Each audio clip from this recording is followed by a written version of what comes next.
Hello everyone and welcome back to another AFK Journey video. So in this video we're going to be going through the best free-to-play and pay-to-win Supreme Arena defenses you can run for the final week 18 of this season. We're going to lead it off with the free-to-play defenses. So for team number 1, I've opted to go for the Maulers for the free-to-play lineups. And using heroes which people should have relatively high upgraded, Coco, Shakir, and Brutus as a tank is a great option. Ludovic in the back because a lot of people will be building up Ludovic and he's a great healer. And he can take, for example, any enemy Greyborn faction talent, tile, or debuffs from Bonnie, for example. And he can immediately provide his healing to heal Coco to keep her a bit protected. And then for the final hero, I think Siren is a great option if you have built him up. If you don't have Siren built up, you can replace him for a hero like Vala, for example. That is also fine. Basically, you just have to choose a damage dealer, which is going to provide some kill threat and also provide some value. And Siren is probably the best choice because he can block the enemy artifact.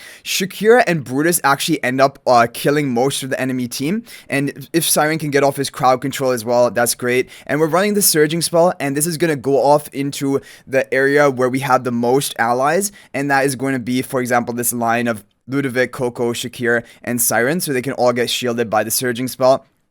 And that's really helpful for their protection.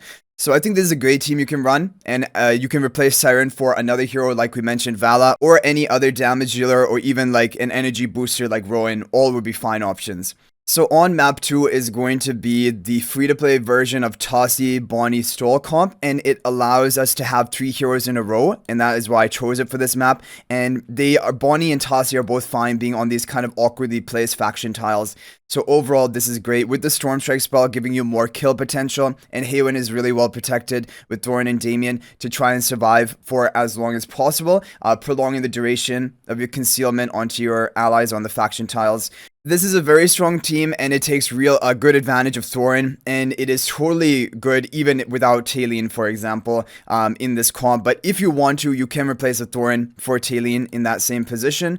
That is considered the pay-to-win version, but Thorin honestly is really good as well. Okay, moving on to map number 3. Map number 3 is going to be the Iron Almas combo team because I do think a lot of people would have Iron built as well as Lily May. So for this final team, I recommend running Iron, Almas, Lily May. And then for the final 2 heroes, you can really mix and match a lot of different options. Here, I'm recommending Nero because he can take an enemy Lily May interruption to guaranteed getting your Iron ultimate off. But if, for example, your Nero is not that highly upgraded, you can just, for example, move Lily May off of the faction talent tile and add like another hero onto these faction tiles. Like Arden, for example, is great. Even Odie would be good. And the same thing is going to hold true. For example, if you don't have Shamira, or Shamira is not highly upgraded, you can go for something like this. Odie and Arden as damage dealers. You can even run Carolina as a damage dealer. Even Vala if necessary. Even technically, you can run Lenya here, even though it's really awkward because she has to break the fence before she's actually able to get into the fight.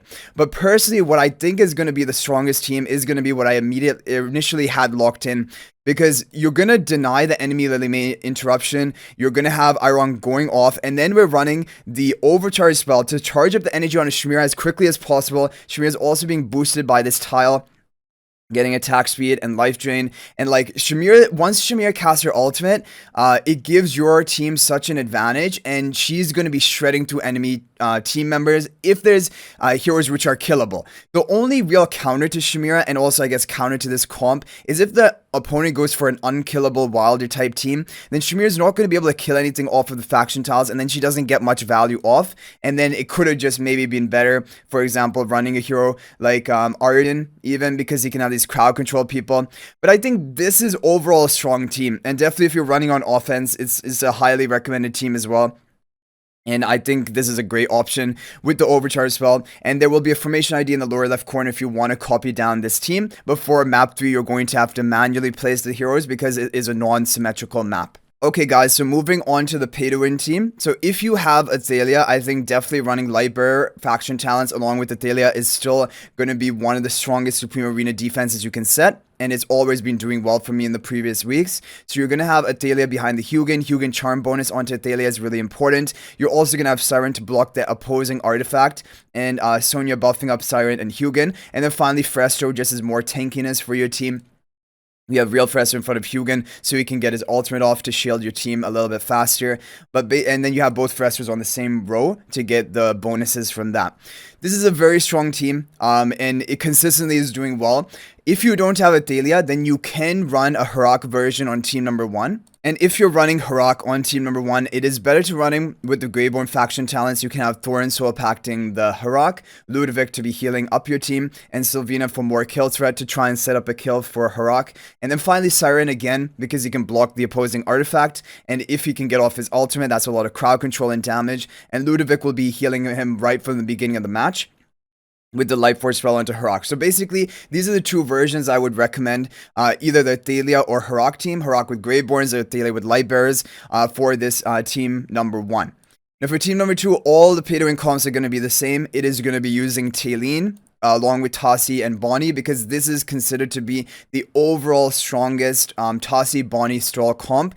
Damien charms onto the Haven to increase her survival, and Talene up front to take some initial aggro, and then she can revive herself with the Storm Strike spell. This is still a very solid team, and it has been solid throughout the entire season. And then finally, team number 3, again, just as in the free-to-play team, I am going to be running this on the pay-to-win account as well.